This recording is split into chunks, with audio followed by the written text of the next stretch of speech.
Selina Wang is in Beijing for us. Selina, first of all, kicking things off with you, what's the mood like in Beijing today? Beijing has been on high security for weeks and weeks leading up to this parade with more than 100,000 people involved. It's really about celebrating China's 70 years of Communist Party rule. That's one more year than how long the Soviet Union lasted.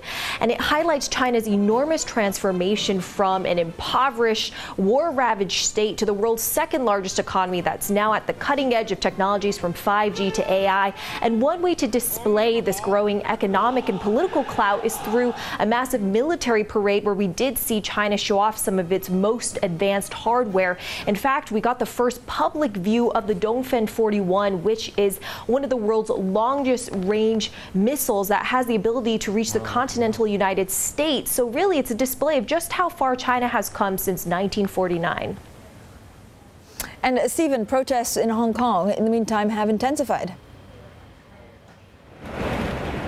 Absolutely. I mean, we're just here in the middle of central Hong Kong, where just a few minutes ago, the masses, tens of thousands of people are estimated to be already out on the streets in multiple areas of Hong Kong. But here in central, kind of the epicenter of a lot of the angst over the last 4 months, including Admiralty, we had the groups of people heading this way, more towards the Chinese liaison office. But the loudspeakers came out. We heard central is, in danger. So people started to head the other way. That's where they're heading back right now. You know, there's been a slogan here among the protesters, and that is "Be water," and that simply means go where the police are not and cause disruption wherever they can. So right now, the latest reports is the water cannons with the blue dye are out in the next door neighborhood of Admiralty near the government headquarters. We've also seen tear gas fired in at least 2 districts on the other side of the Hong Kong harbor in Tsim Sha Tsui as well as Wong Tai Sin. There have been running pitched battles. A number of people have been arrested. Again, these protests are in defiance of the police ban. The police obviously did not want to see the unrest on the streets of Hong Kong on the same day as the national celebration in Beijing. But the people here who are upset at what they say is an erosion of their promised autonomy here in Hong Kong, they want to send Xi Jinping and those leaders in Beijing in Tiananmen Square at that big military rally, sending them a message: lay off Hong Kong.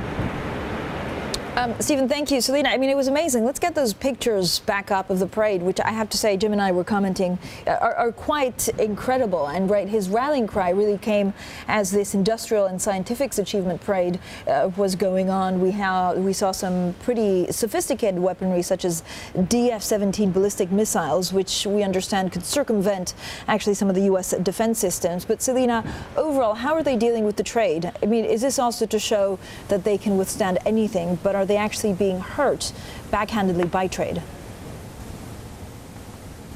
Francine, yes, it was an incredibly lavish display of force and military might, and Xi Jinping's speech saying that nothing will stop China's rise is sort of a message to the world and to the United States that it won't be held down. There is a growing view in Beijing that the United States is trying to contain China's rise, but of course the trade war is taking a toll on both economies, and Xi Jinping, though he has consolidated power since he assumed leadership, he is now facing unprecedented challenges, including the trade war, Hong Kong protests, a slowing domestic economy that was already slowing before the trade war, rising inequality, rising consumption prices domestically because of the African swine fever. So he is facing a number of challenges, and he's calling for unity, calling for the domestic people to look towards him as a symbol of hope that China can continue to move forward since 1949 and even into the decades into the future. And this lavish parade is just one way to sort of cement that vision.